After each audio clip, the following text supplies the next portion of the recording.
Hi everybody, today I'm going to be working on this cake. For this cake, I was given a sketch and a nice couple pictures to go off by for inspiration. I got started to work on my layers and making sure I had my vanilla simple syrup in between layers to keep the cake moist. And once I was done with that, I got started working on my crumb cone. For this cake, the theme was so funny. It got me thinking about where I'm at in life and where I want to be for the age that I'm on. I'm definitely not where I want to be yet, but I know I'll get there eventually. And I think we fall into this perception of being too old to do certain things. But as I grow up more, I realized that nobody really has to figure it out like that, and all we can do is try our best.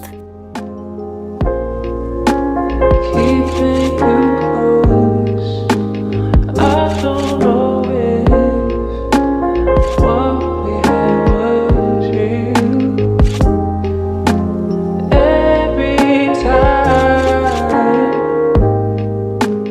I've been thinking on. For this cake, they wanted a teepee on top of the cake, which I decided to do by making a big cake pop and then covering it with fondant and giving it all these textures for it, which it came out really nice. Once I was done with that, I got started working on my final coat and adding the text that was happy birthday in this case and making sure it was nice and smooth. Once I was done, I went ahead and got started with adding some chocolate ganache on the top to give it an extra touch on the side of the cake, making sure it was nice and smooth. And then I got started on putting the border all around the cake, which was little poops, and added little eyes as a request of my client. Once I was done with that, I added the teepee on top and added some edible glitter with my airbrush, and that was the final result. Thank you. You hear it's on my